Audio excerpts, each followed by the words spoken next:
देख रहे सभी दर्शकों को मेरी और केवल टीवी की तरफ से प्यार भरी नमस्कार। नए जुड़े दर्शकों के लिए बता दूं कि ये प्रोग्राम दिल दे गल्ला खिलाड़ियों के जीवन पे आधारित है, जिसमें हम बात करते हैं इनके किए गए संघर्ष और मेहनत के बारे में। हमारे आज के इस प्रोग्राम की मेहमान है प्रीतम स्वाद, जो कि सोनीपत हरियाणा की रहने वाली है और नॉर्दर्न रेलवे में सर्विस कर रहे हैं। प्रीतम जी 1992 से इनका अंतर्राष्ट्रीय हॉकी का सफर स्टार्ट हुआ और ये देश के लिए खेले।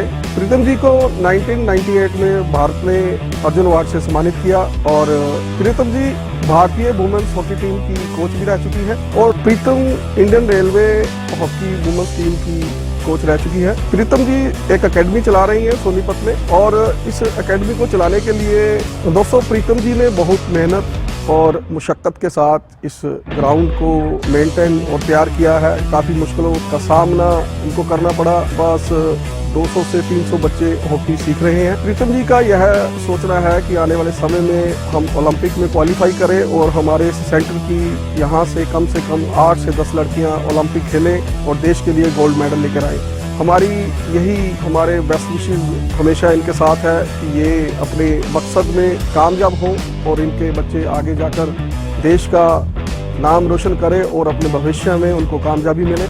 ऐसे खेलते खेलते एक वहाँ की लड़की इंटरनेशनल हो गई। मैंने देखा वो लड़की बड़े अच्छे ट्रैक सूट पहनती है, बड़े अच्छे शूज़ पहनती थी। मैंने उससे पूछा दीदी आप क्या खेलते हो? बोलती हॉकी खेलती। मैंने कहा इतने अच्छे शूज़ कहाँ से लाए? बोली इंडिया टीम में खेलते तब मिलते हैं। और यकीन करेंगे मेरे को उसी दिन से सोच हो गई कि मैं भी इतने अच्छे शूज इतने अच्छे ट्रैक सूट पहनूंगी, भाई ऐसे इनकी तरह चलूंगी, इनकी तरह रनिंग करूंगी। बिल्कुल बिल्कुल उनको मैंने अपना आइडल माना कि ये अकेली दो उसके पीछे पीछे दौड़ती, वो मुझे डांटती भी थी क्यों मेरे पीछे दौड़ रही है, मैं उनकी ही नकल मारती थी।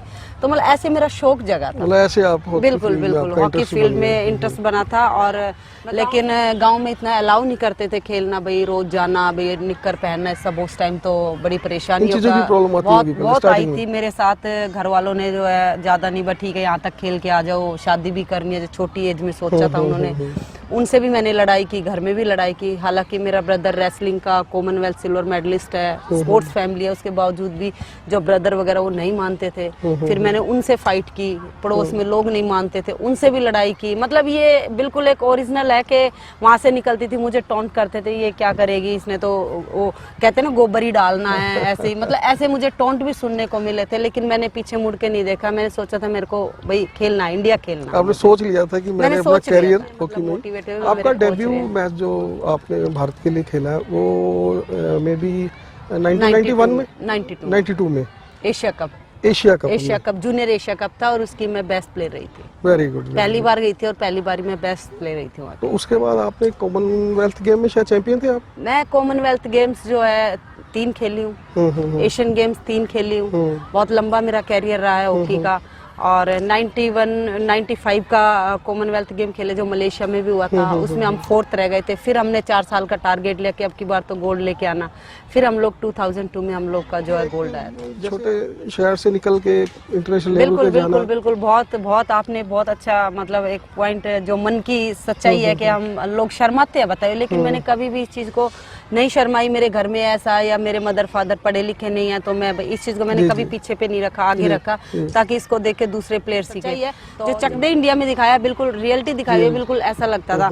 हॉकी भी टूटी हुई थी। जब कोच ने मेरी हॉकी देखी तो मैं हिट मारी थी, बोले आपके पास हॉकी नहीं है? मैंने कहा नहीं सर मेरे पास हॉकी नहीं है। तो उन्होंने उनका पता नहीं क्या दिमाग क्लिक किया, बोले आपका हम कॉन्ट्रैक्ट करा दें। मैं देख रही कॉन्ट्रैक्ट क्या होता है, हमें तो कॉन्ट्रैक्ट ही नहीं पता हो। मैं कहा सर पैसे नहीं है मेरे पास। तो बोले कोई बात नहीं, पैसे की जरूरत नहीं है, आपको हॉकी फ्री मिल जाएंगी। मांगना तो हर जगह पड़ता ही है, कोशिश करती हूँ मैं जाके, और कुछ चीजें हमें मिल भी जाती है, कुछ नहीं भी मिलती है, सब चीज प्रयास चलता रहता है। लेकिन फिर भी सरकार को खूब फोकस करेगी तो ये सेंटर हमारा बहुत अच्छा। जैसे हमें प्रैक्टिस के लिए एस्ट्रोटर्फ पे दूर जाना पड़ता है, 7 किलोमीटर है सुबह बच्चे। अभी तो फिलहाल कोई डाइट नहीं है, कुछ भी नहीं है हमारे पास। अभी तो कोई नर्सरी नहीं, कोई साई की स्कीम नहीं, कुछ भी नहीं है। वैसे मैंने 2-4 बार साई का बहुत ट्राई किया है, हालांकि इतने रिजल्ट होने के बाद मिल जाना चाहिए था, लेकिन नहीं मिल पाता। तो मैंने ये फाइल भी चलाई थी भी खेलो इंडिया की स्कीम दे दो हमें, या कोई भी है। मैं ही प्रयास करती हूँ क्योंकि मैं कोचिंग भी करती हूँ, नौकरी भी करती हूँ और घर की जिम्मेवारियां भी लेडीज के साथ होती है। हाँ, तो उसके फाइल के पीछे लगना ही पड़ता। लगी रही 2 साल से नहीं मिला, साई की भी कोई स्कीम नहीं मिली। टोटल कितने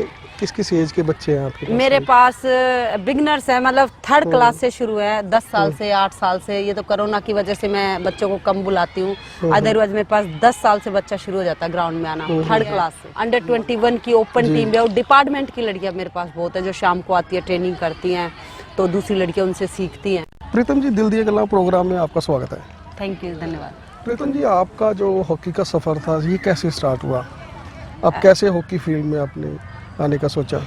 हॉकी फील्ड में हमारे सरकारी स्कूल में पढ़ती थी, वहाँ पे कई गेम होती थी। खो खो, पहले आपको पता है, खो खो, हैंडबॉल, फुटबॉल यही होती थी।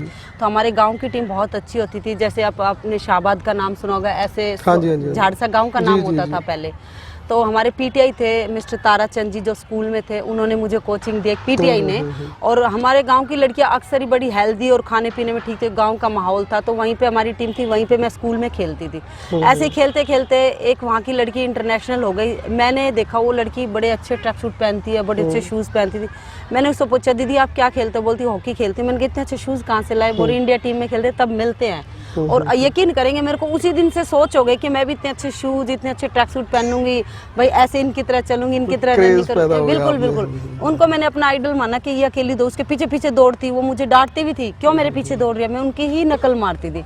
तो मतलब ऐसे मेरा शौक जगा था। मतलब ऐसे आप बिल्कुल बिल्कुल हॉकी फील्ड में इंटरेस्ट बना था। और मैं गाँव से थी, तो गाँव में इतना अलाउ नहीं करते थे उस टाइम बाहर आना जाना। हमारा गुड़गांव स्टार्टिंग में कैसे आपने जब स्टार्ट किया? पहले स्कूल नेशनल वगैरह? हाँ, स्कूल नेशनल में आप शायद हरियाणा से ही खेली? मैं हरियाणा से ही खेली हूँ। और हरियाणा के हम लकी रहे कि हरियाणा स्टेट हमेशा स्पोर्ट्स में अच्छा रहा और हॉकी में तो बहुत ही अच्छा रहा है। जी। हमारे टाइम में भी अच्छा था और अभी भी अच्छा चल रहा है। अब हम कोच हैं तो भी अच्छा ही चल रहा है। लेकिन गांव में इतना अलाउ नहीं करते थे खेलना, भाई रोज जाना, भाई निक्कर पहनना, सब उस टाइम तो बड़ी परेशानी बहुत आई थी मेरे साथ। घर वालों ने जो है ज़्यादा नहीं, बस ठीक है यहाँ तक खेल के आ जाओ, शादी भी करनी है, जो छोटी एज में सोचा था उन्होंने। उनसे भी मैंने लड़ाई की, घर में भी लड़ाई की। हालांकि मेरा ब्रदर रेसलिंग का कॉमनवेल्थ सिल्वर मेडलिस्ट है, स्पोर्ट्स फैमिली है, उसके बावजूद भी जो ब्रदर वगैरह वो नहीं मानते थे। फिर मैंने उनसे फाइट की, पड़ोस में लोग नहीं मानते थे, उनसे भी लड़ाई की। मतलब ये बिल्कुल एक ओरिजिनल है कि वहाँ से निकलती थी, मुझे टॉन्ट करते थे, ये क्या करेगी, इसने तो वो कहते हैं ना गोबर ही डालना है, ऐसे ही। मतलब ऐसे मुझे टॉन्ट भी सुनने को मिले थे। लेकिन मैंने पीछे मुड़ के नहीं देखा। मैंने सोचा था मेरे को भाई खेलना, इंडिया खेलना। आपने सोच लिया था कि मैंने अपना कैरियर हॉकी में ही? हाँ, क्योंकि जो नेशनल हमारे गुड़गांव में 91 में हुई थी, उसमें मैं बहुत छोटी थी और हरियाणा टीम से मुझे हीरो पुक दी गई थी बेस्ट प्लेयर की। वहीं से मैं मोटिवेट हो गई थी। वहाँ एमके कौशिक जो हमारे हॉकी इंडिया के भी कोच, हाँ जी, उन्होंने हमें सेलेक्ट किया था और फिर उन्होंने कोचिंग भी किया है।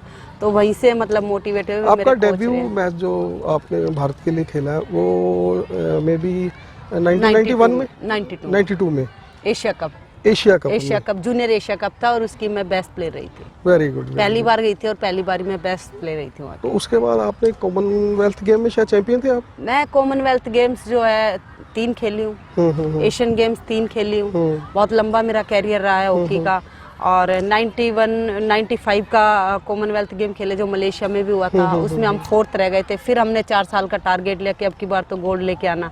फिर हम लोग 2002 में हम लोग का जो है गोल्ड आया था। जैसे आपको हरियाणा में जब आपने स्टार्ट किया हॉकी, आपको काफ़ी मुश्किलों का सामना करना पड़ा। जैसे आप अपनी फैमिली से सोच लो, या आगे जब आप बढ़ रहे थे उस टाइम आपने कई तरह की प्रॉब्लम्स आपके पास आई। जब आप इंटरनेशनल लेवल प्लेटफॉर्म पे खेल रहे हो, वहाँ पर ऐसा कोई एक्सपीरियंस, कोई प्रॉब्लम ऐसी कोई आपने फेस की? शुरू में जब हम गए थे तो एक छोटे शहर से निकल के इंटरनेशनल लेवल पे जाना। बिल्कुल बहुत आपने बहुत अच्छा मतलब एक पॉइंट जो मन की सच्चाई है कि हम लोग शर्माते हैं, बताइए। लेकिन मैंने कभी भी इस चीज़ को नहीं शर्माई। मेरे घर में ऐसा, या मेरे मदर फादर पढ़े लिखे नहीं है, तो मैं इस चीज़ को मैंने कभी पीछे पे नहीं रखा, आगे रखा, ताकि इसको देख के दूसरे प्लेयर सीखें। तो जब हम 91 में कैंप में गए, हमारे पास हॉकी भी नहीं थी और हमने एस्ट्रोटर्फ भी पहली बार ही देखा था। तो हमें जो है, लेकिन हमें पता था हमारी डॉजिंग बहुत अच्छी है, ये बहुत अच्छी है। लेकिन जब ग्राउंड में गए तो हमें अपने आप को फील हो रहा था कि हम और प्लेयरों से ऐसा लग रहा था कि हम बहुत बिछड़े हुए उससे आए हुए हैं। सच्चाई है, जो चक दे इंडिया में दिखाया, बिल्कुल रियलिटी दिखाई है, बिल्कुल ऐसा लगता था। हॉकी भी टूटी हुई थी। जब कोच ने मेरी हॉकी देखी तो मैं हिट मारी थी, बोले आपके पास हॉकी नहीं है। मैंने कहा नहीं सर, मेरे पास हॉकी नहीं है। तो उन्होंने, उनका पता नहीं क्या दिमाग क्लिक किया, बोल रहा आपका हम कॉन्ट्रैक्ट करा दें। मैं देख रही कॉन्ट्रैक्ट क्या होता है, हमें तो कॉन्ट्रैक्ट ही नहीं पता हुआ। मैं कहा सर पैसे नहीं है मेरे पास, तो बोले कोई बात नहीं, पैसे की जरूरत नहीं, आपको हॉकी फ्री मिल जाएंगी। तो मतलब ऐसा था। और लड़कियां जो साथ वाली थी वो साई से आई थी, कोई अच्छी अच्छी स्टेटों से आई थी जिनकी अकेडमियाँ थी बहुत फेमस। हमें उन लोग के साथ रूम दे दिया, हम लोग को उनकी भाषा भी समझ नहीं आ रही है, मतलब उनमें हमें इन्फीरियरिटी कॉम्प्लेक्स लग रहा था अपने आप में कि भाई हम इनके साथ कैसे रह पाएंगे, कैसे होगा। 70 लड़कियां थी उस टाइम, 70 लड़कियां स्टार्टिंग में कैंप में ली थी, इंडिया कैंप में ली थी। जब स्टार्टिंग में हम गए और उसमें हमने 18 से 11 में जगह और मेन पैरों में जगह बनानी थी, और वो हमने 1 साल के अंदर बना ली। बिल्कुल। ज्यादातर जो इंडिया कैंप थे वहाँ पे में भी लड़कियाँ शायद साई की ज्यादा होती थी उस टाइम। देखो जैसे चंडीगढ़ की बहुत लड़कियां होती थी, साई सेंटर था। और भी जैसे मतलब अच्छे अच्छे जहाँ खूब सुविधाएं थी। हरियाणा में इतनी सुविधाएं स्टार्टिंग से रही नहीं है, पहले तो बिल्कुल नहीं थी, अब तो चलो स्पोर्ट्स का बहुत माहौल आ गया, उस टाइम कोई सुविधाएं नहीं थी। तो जैसे आप आज की डेट में आप अपने इंडिविजुअली ये एकेडमी चला रहे हैं, बच्चों की सेवा कर रहे हैं, तो इसमें कोई गवर्नमेंट की तरफ से आपको कोई ऐसा कोई हेल्प या कोई ऑफर हो ऐसी? गवर्नमेंट देखो सपोर्ट तो करती है समय समय पर जितना वो कर सकती है, बट ऐसा मैं चाहती हूँ और भी ज़्यादा सपोर्ट करे, तो जो ऐसे सेंटर चले वो आगे बढ़ सकते हैं। मतलब स्पेशली ऐसे सेंटरों पे जहाँ टैलेंट भी है और लेबर हो रही है और एक अच्छे खिलाड़ी काम कर रहे हैं, तो गवर्नमेंट इस पे ज़्यादा सुविधाएं दे और ज़्यादा फोकस करे तो उनको रिजल्ट और अच्छे मिल सकते हैं। बाकी है कि मांगना तो हर जगह पड़ता ही है। कोशिश करती हूँ मैं जाके, कुछ चीज़ हमें मिल भी जाती है, कुछ नहीं भी मिलती है, सब चीज़ प्रयास चलता रहता है। लेकिन फिर भी सरकार को खूब फोकस करेगी तो ये सेंटर हमारा बहुत अच्छा। जैसे हमें प्रैक्टिस के लिए एस्ट्रोटर्फ पे दूर जाना पड़ता है, 7 किलोमीटर है, सुबह बच्चों को वहाँ जहाँ से आप टर्न किया था ना, जहाँ से आपने वहाँ से है, वहाँ है, हाँ सोनीपत में, तो वहाँ दूर पड़ जाता है बच्चों के लिए। बहुत बच्चे किराया अफोर्ड नहीं कर पाते, बच्चे कैसे जाएंगे, ऑटो से 20 रुपए 30 रुपए लगते, नहीं घर वाले दे पाते, स्कूटियों पे डेंजरस है। ये जो बच्चे आपके पास प्रैक्टिस कर रहे हैं, ये आपके पास सिर्फ खेलने आते हैं आपकी एकेडमी में? इनकी स्टडी तो ये इनका परिवार ही करवा रहा होगा? ऐसा हमारे पास हर तरह के बच्चे हैं। मेरे पास पूरे सोनीपत में कोई पर्टिकुलर एक स्कूल का बच्चा नहीं है। तो जो बच्चे पढ़ते हैं, जो अच्छे हैं घर से, ठीक है, वो अपना खुद अफोर्ड कर लेते हैं, क्योंकि बच्चे नेशनल में मेडलिस्ट बहुत है मेरे पास। तो हरियाणा गवर्नमेंट जो स्कॉलरशिप देती है इन बच्चों को, तो उससे अपना खर्चा उठा लेते हैं। दूसरा, हमारे ग्राउंड की सबसे अच्छी बात यह है कि हम जो बच्चा फीस नहीं भर सकता या जिस बच्चे को, उसका मैं खुद करती हूँ। भाई हाँ, जैसे 3-4 बच्चे उनकी फीस भरना, या कोई बच्चा NIS करके आया हमारा, करने जाना, BP एड करना, MP एड करना, उसको हम ग्राउंड से सपोर्ट करते हैं। कुछ हमारे संडे प्लेयर हैं, या कुछ मैं हूँ जो हमारी सीनियर लड़कियाँ मेरी हेल्प करती हैं, तो मैं उनकी सबकी सपोर्ट करती हूँ। जो आपके साथ और प्लेयर्स हैं जो जॉब कर रहे हैं, जो मेरी छोटी लड़कियाँ स्टूडेंट है, वो इस ग्राउंड में सपोर्ट करती है। जैसे सैलरी मिलती है, भाई कोई बच्चा फीस नहीं भर सकता, मैं बोल देती हूँ स्कूल की 2 लड़कियाँ तुमने अडॉप्ट करो, इसकी फीस भरोगी, ऐसे करके फाइनेंशियली हेल्प हो जाती है। फाइनेंशियली हेल्प हो जाती है। ये इनको बच्चों को डाइट ऐसा कुछ प्रोवाइड कर रहे हो आप, या ये? अभी तो फिलहाल कोई डाइट नहीं है, कुछ भी नहीं है हमारे पास। अभी तो कोई नर्सरी नहीं, कोई साई की स्कीम नहीं, कुछ भी नहीं है। वैसे मैंने 2-4 बार साई का बहुत ट्राई किया है, हालांकि इतने रिजल्ट होने के बाद मिल जाना चाहिए था, लेकिन नहीं मिल पाता, पता नहीं। साई का क्या प्रोसीजर है इनका गवर्नमेंट का, कि अगर वो चाहे तो ये आपकी एकेडमी को अडॉप्ट कर सकते हैं? बिल्कुल कर सकते हैं, हम तो रिक्वेस्ट करते हैं। अब आप देखो, खेलो इंडिया की मेरे ग्राउंड में 10 लड़कियां खेलो इंडिया में सिलेक्ट हुई, जिनकी स्कॉलरशिप भी आती है। तो ऐसी जगह देखो जहाँ एक सेंटर से 2 किलोमीटर की 10 लड़कियां खेलो इंडिया में, तो इट मीन्स वहाँ टैलेंट है ना। तो मैंने ये फाइल भी चलाई थी, भी खेलो इंडिया की स्कीम दे दो हमें, या कोई भी है। मैं ही प्रयास करती हूँ, क्योंकि मैं कोचिंग भी करती हूँ, नौकरी भी करती हूँ, और घर की जिम्मेवारियां भी लेडीज के साथ होती है। हाँ, तो उसके फाइल के पीछे लगना ही पड़ता। लगी रही 2 साल से नहीं मिला, साई की भी कोई स्कीम नहीं मिली। वो कहते हैं चौहान जोशी में। अब चौहान जोशी में क्या होता है, सारे बच्चे नहीं जा पाते। हम कहते हैं किसी कोच को दे दो, छोटी सी कोई स्कीम दे दो, हॉस्टल भी हमारे पास है, सब कुछ है। अब हरियाणा गवर्नमेंट में देखो, संदीप सिंह आए हैं, हॉकी प्लेयर है, वो जानते हैं सारी कुछ, ग्राउंड में आए भी हैं। जिस दिन मंत्री बने थे, तीसरे दिन मेरी फील्ड पे आए थे यहाँ पर। हाँ, वहाँ पे एस्ट्रोटर्फ पे हमारे उसमें आए थे। बनने से पहले टिकट मिली तब भी आए थे। एक लीग की ओपनिंग थी और हमने प्रॉमिस कराया था कि भाई जीतने के बाद भी आना, तो जीतने के बाद भी आए थे। अब देखो देंगे क्या स्कीम है, अभी 1 साल तो निकल गया सरकार का। जीत तो गए वो, लेकिन चलो बहुत अच्छी बात है, हॉकी से कोई, लेकिन स्पोर्ट्समैन बना अच्छी बात है, लेकिन अब स्पोर्ट्स के लिए काम होगा तब बहुत अच्छी बात होगी। नहीं तो लोग हमें ये बोलेंगे, भाई हॉकी का और तुम्हारे स्पोर्ट्स का ही तो बना हुआ मंत्री। ऐसा कुछ आपको है, लगता है कि आपके लिए किया जाएगा? मुझे उम्मीद तो है, मुझे देखो स्पोर्ट्समैन होते तो उम्मीद नहीं थी, लेकिन हॉकी प्लेयर है तो मुझे बिल्कुल उम्मीद है। अभी उम्मीद कि की वो- जा सकती है। हाँ, कि उसको पर्सनली पता अभी वो ग्राउंड इतना अच्छा चला हुआ। जी, जी, जी। बाकी उम्मीद पे तो दुनिया कायम है, हम नहीं, तो नहीं, उम्मीद ही उस- कर सकते हैं। हमें देंगे, भी बहुत उम्मीद है अच्छी कि बात वो है। आपके लिए कुछ ना कुछ बिल्कुल करेंगे। बिल्कुल देंगे, बहुत ही अच्छी बात है। नहीं तो ग्राउंड तो चल ही रहा जी, अभी भी चल रहा है, तब भी चलेगा। और मैंने बताया सरकार सपोर्ट करेगी तो हम डबल मेहनत करेंगे। अभी यहाँ पे टोटल किस किस एज के बच्चे हैं आपके पास? मेरे पास बिगनर्स है, मतलब थर्ड क्लास से शुरू है, 10 साल से, 8 साल से। ये तो कोरोना की वजह से मैं बच्चों को कम बुलाती हूँ, अदरवाइज मेरे पास 10 साल से बच्चा शुरू हो जाता है ग्राउंड में आना, थर्ड क्लास से। जी, और जी। थर्ड क्लास के बच्चों को हम हॉकी कम खिलाते हैं, रिक्रिएशन कराते हैं, जैसे आपने वहाँ देखा है। उन्होंने ऐसे इंजॉयमेंट करा के उनको 1 साल के लिए भाई ये थोड़ा उनका इंटरेस्ट हाँ, बन बिल्कुल जाए, इंटरेस्ट आगे बन आने जाए। के लिए। और मेरे पास 14 की टीम है, 17 की भी है, अंडर 21 की ओपन टीम भी है, और डिपार्टमेंट की लड़कियां मेरे पास बहुत है जो शाम को आती है, ट्रेनिंग करती हैं, तो दूसरी लड़कियां उनसे सीखती हैं। अभी जो बच्चे, जो लड़कियां खेल के निकल रही है, जो रिप्रेजेंट कर रही है देश के लिए, नेशनल के हरियाणा से, इनको जॉब के लिए स्ट्रगल करना पड़ रहा है, जो अभी जॉब मिल रही है बच्चों को? नहीं, जॉब के लिए स्ट्रगल एक रेलवे डिपार्टमेंट के अलावा कोई डिपार्टमेंट नहीं है लड़कियों के अभी लिए। सिर्फ रेलवे? आप भी रेलवे ही है, नॉर्दर्न मैं भी रेलवे रेलवे हूँ, नॉर्दर्न रेलवे हूँ, मेरे पास इंडियन रेलवेज की टीम है। जी। और मैं बहुत उम्मीद करती हूँ हरियाणा गवर्नमेंट से कि हमारे बच्चों को रेल में जाना पड़ता है या दूसरे डिपार्टमेंटों में जाना पड़ता है, उसमें भी कम लेते हैं। तो हरियाणा गवर्नमेंट को एक डिपार्टमेंट ऐसा बनाना चाहिए जो हमारी लड़कियां यहीं खेलो और यहीं हरियाणा की सेवा करें। देखो ऐसा है, पहले मेरा शौक हॉकी खेलने का था, तो मैंने अचीव किया, और मेरी बड़ी दिली इच्छा थी कि मैं कोच बनूं। उस टाइम मैं छोटी थी, तब से ही मेरा शौक था कि मैं कोच बनूं। कोच का ऐसा पैशन था कि जब इंडिया टीम में खेलती थी, जब मैं कैप्टन थी, तभी मुझे ऐसा लगता था मैं कोचिंग का काम करती हूँ। जी, जी। तो वो सपना मेरा सोनीपत में आके पूरा हुआ, अब हुआ है। हुआ होने के लिए ये रीज़न है कि मेरे हस्बैंड हॉकी प्लेयर हैं, कुलदीप सिवाज। जब मेरी शादी उनके साथ हुई तो मैंने देखा सोनीपत में जो है हॉकी की लड़कियों पे कोई काम नहीं कर रहा, तो मैंने अपने हस्बैंड से बात की कि भाई हम क्यों नहीं हॉकी पे लड़कियों के लिए काम किया जाए।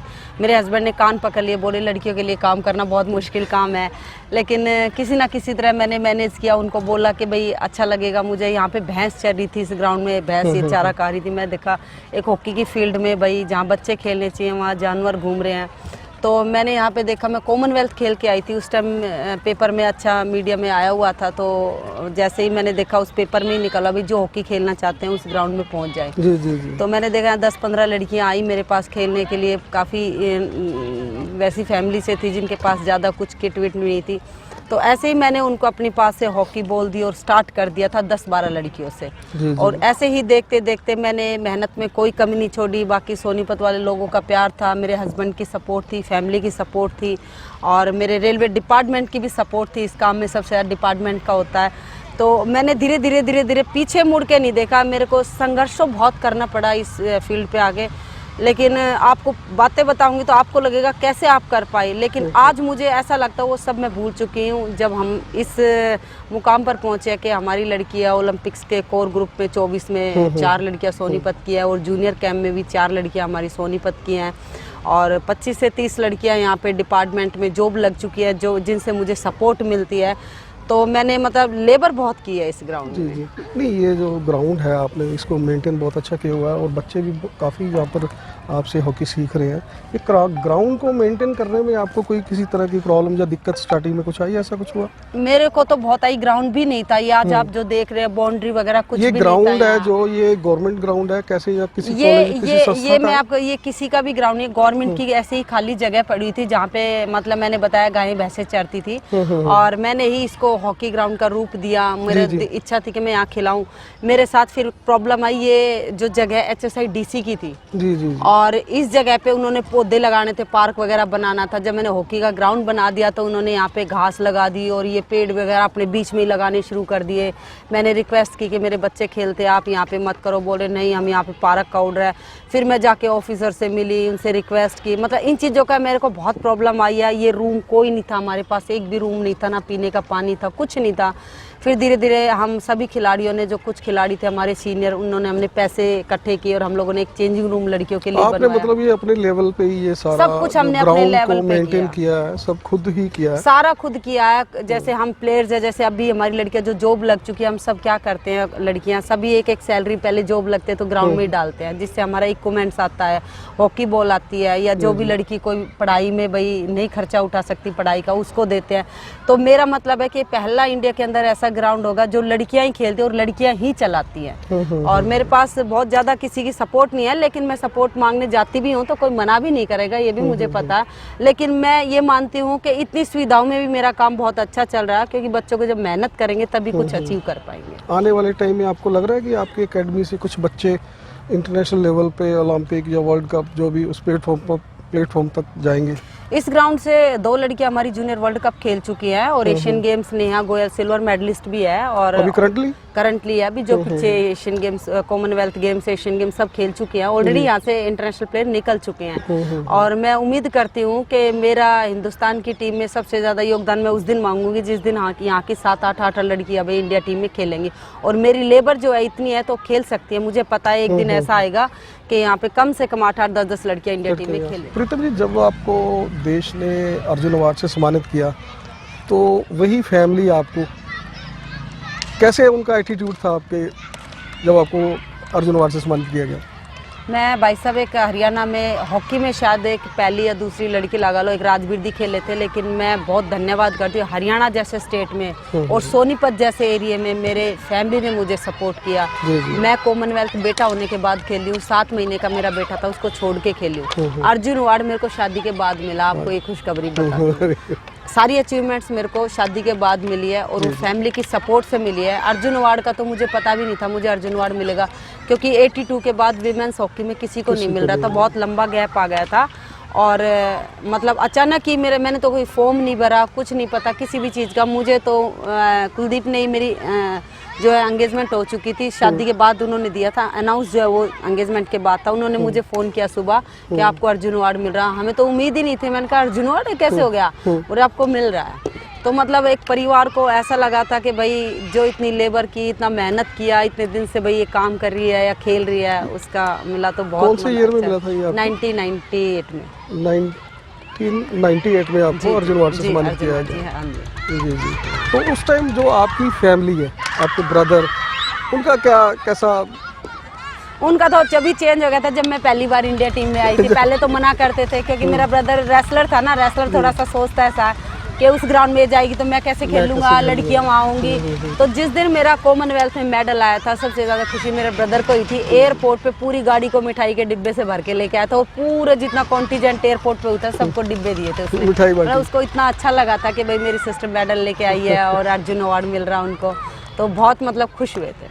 तो ऐसा कोई आपकी लाइफ में कोई ऐसी ख्वाहिश रह गई जैसे आप ओलंपिक में क्वालिफाई नहीं किए? देखो मैं ना बेटी होने के बाद मैं एनआईएस कर रही थी 2007 में, तो 6-7 में, तो मेरा बड़ी दिली इच्छा मैं ओलंपिक क्वालिफाइंग खेल लूँ। और एक पहली लड़की जो मैं एनआईएस में जाके फिट होके मैं कोचिंग डिप्लो के बीच में ही इंडिया कैंप में बुलाया गया मुझे, और मैं गई और क्वालिफाइंग के लिए मैंने तैयारी की। लेकिन उस टाइम थोड़ा क्वालिफाइंग राउंड का दूसरा सिस्टम होता था, 12 टीमें आई तो उस पर की 2 टीम लेनी होती थी। अब तो अलग अलग वो मिलते, उस टाइम एक ही मिलता था, हम लोग को एक ही मौका मिलता था और कंपटीशन काफ़ी टफ था। हम लोग नहीं हो पाए, मुझे बहुत मतलब दुख हुआ कि मैं ओलंपियन नहीं हो पाई। लेकिन मैं इसी उससे काम करती हूँ और यही अपने बच्चों को, स्टूडेंट को बोलती कि मैं ओलंपियन नहीं हुई, लेकिन मैं चाहती हूँ मैं यहाँ से ओलंपियन बिल्कुल। और अब वो लड़कियाँ जो कैंप में उनको यही बोल रही हूँ, मैंने कहा तुम ओलंपिक खेलोगे, मुझे ऐसा लगेगा मैं खेल ली, तुमने ज़रूर खेलना। बस यही मेरी दिली इच्छा थी। मैं नहीं खेली लेकिन मैं ओलंपियन तैयार करूँगी, मतलब ये मेरी बड़ी इच्छा है। आपके हस्बैंड है जो कुलदीप, ये भी नॉर्दर्न रेलवे से हॉकी खेलते हैं, तो शादी के बाद इनकी कितनी सपोर्ट रही आपके लिए? क्योंकि एक ग्राउंड और घर को देखना मतलब आपकी रिस्पॉन्सिबिलिटी काफ़ी बड़ी है। देखो ऐसे बोलते हैं भाई एक जेंट्स के पीछे लेडीज़ का हाथ होता है, मेरे पीछे तो जेंट्स का हाथ है जी आगे आने के लिए। सच्ची बता रही हूँ, क्योंकि घर में मेरे हस्बैंड, मुझे पता 7 महीने का बेटा जब मैंने छोड़ा था तो मेरे हस्बैंड ने ही दिल्ली से ट्रांसफ़र ली थी सोनीपत में, और बेटा 7 महीने के बेटे को रखना बहुत बड़ी बात होती है। और उन्होंने बोला आप निश्चिंत होकर खेलते रहो। उनका इतना सपोर्ट रहा और आज तक मुझे मतलब ये कभी उन्होंने नहीं आने दिया कि भाई मैं जो है ससुराल में हूँ या ग्राउंड नहीं जाऊँगी, यानी वो मेरी सारी इच्छाएं पूरी करते हैं। और कोचिंग में भी शायद मेरे से ज़्यादा अच्छी कोचिंग और डेमोन्स्ट्रेशन उनकी अच्छी है, जो मेरे को सपोर्ट करते हैं। जब बच्चे होते हैं आधों को वो कोचिंग करते हैं, आधों को मैं करती हूँ। और जैसे बाहर भी हम जाते हैं तो उनका मुझे बहुत सहयोग होता है। आपको पता है जेंट्स का कितना सपोर्ट होता है। काफी सपोर्टिव है। जी बहुत उन्होंने सपोर्ट किया मेरे को, और मेरे फादर इन लॉ और मदर इन लॉ ने बहुत सपोर्ट किया कि उनके सपोर्ट के बिना नहीं खेल सकती थी मैं। चलिए, हमें उम्मीद है कि हमारे जो संदीप सिंह जी हॉकी के खिलाड़ी हैं आज के टाइम में वो हमारे हरियाणा के स्पोर्ट्स मंत्री है, जी जी तो आपको उनसे कोई ना कोई बेनिफिट मिलेगा जो आप चाहते हैं। जी जी जी बिल्कुल। तो चलते चलते मैं आपसे ये क्वेश्चन एक पूछना चाहता हूँ कि कोई लाइफ में ऐसी कोई चीज़ आपको जो आपने सोची हो नहीं हो पाई हॉकी फील्ड में? बस हॉकी फील्ड में तो मेरे को भगवान ने सब कुछ दिया था, हर चीज़ दिया। मेरी एक ही दिली इच्छा है कि मैं यहाँ से मैं ओलंपियन तैयार करूँ। ओलंपियन, मैं ओलंपियन नहीं हो पाई, ओलंपियन बच्चे तैयार करूँ। नहीं, ओलंपिक के कोच तो हो सकते हो आप। कोच तो जी देखो मैं इंडिया टीम की रह चुकी हूँ, लेकिन मेरा ज़्यादा शौक ये है कि मैं नीचे से बेस तैयार करूँ। इंडिया टीम के लिए सब जाते हैं, हम भी कोशिश करेंगे, हम भी चले जाएंगे, लेकिन जब हम सामान यहाँ से करें तो स्टैंप तो कोई भी लगाता रहे, कोई बात नहीं, क्योंकि मेन है यहाँ से हमें बच्चों का जो बेस लेवल है वो अच्छा होगा तो बच्चा ग्रास लेवल। और मैं एक और मैसेज देना चाहती हूँ कि भाई जो अर्जुनवाड़ी या मेडलिस्ट खिलाड़ी है वो घर में ना बैठे, एटलीस्ट अपनी लाइफ में हमें बहुत कुछ मिला। हॉकी से ही आज आप हमारा इंटरव्यू ले रहे हो, जान रहे हो, हम हॉकी नहीं खेलते तो कौन जानता। तो मैं ये चाहती हूँ कि हर कोई ये सोच रखे कि हमने एक एक दो दो प्लेयर तो तैयार कर लिया। राजनीति तो ऐसे ही चलती रहती है, कोई देश नहीं सुधार सकता, लेकिन आपने देश को क्या लौटाया, आपने देश को इतना बड़ा कुछ दिया, तो आपने भी देश को एक एक प्लेयर तो तैयार करके देना चाहिए। तो मैं तो यही मैसेज देना चाहती हूँ। जो नए बच्चे हैं छोटे, उनके लिए कोई मैसेज? उन बच्चों के लिए ये मैसेज है कि हमारे टाइम में एजुकेशन पे इतना ध्यान नहीं रहता था, लेकिन मैं छोटे बच्चों को यही कहना चाहूँगी कि पढ़ाई पहले, खेल बाद में। आप दोनों चीज़ों का बैलेंस बना के चलें, क्योंकि जीवन में पढ़ाई जो बहुत रास्ते बदलती है और खेल एक जुआ है। आप खिलाड़ी बन गए ठीक है, नहीं भी बने तो आपकी पढ़ाई काम आएगी। पढ़ाई आप साथ में रखें, पढ़ाई ना छोड़ें। ठीक है जी, प्रीतम जी आपने हमारे लिए टाइम निकाला, थैंक यू। धन्यवाद जी, धन्यवाद। प्रीतम जी बहुत ही अच्छा कार्य कर रही हैं, बहुत मेहनत कर रही हैं, बच्चों को हॉकी सिखा रही हैं, अपना परिवार के साथ साथ इन्होंने जो ये टाइम ग्राउंड को दे रहे हैं ये बहुत सराहनीय है। और आने वाले समय में हमें खिलाड़ियों की बहुत ज़रूरत है जो यहाँ से सीख कर आगे आएँ और देश का नाम उठाएं। इसी के साथ मैं आपसे अब इजाज़त चाहता हूँ। अगले एपिसोड में फिर हम एक नए खिलाड़ी से आपकी मुलाकात करवाएंगे। इसका सत श्री अकाल, फिर मिलेंगे, रब रखा।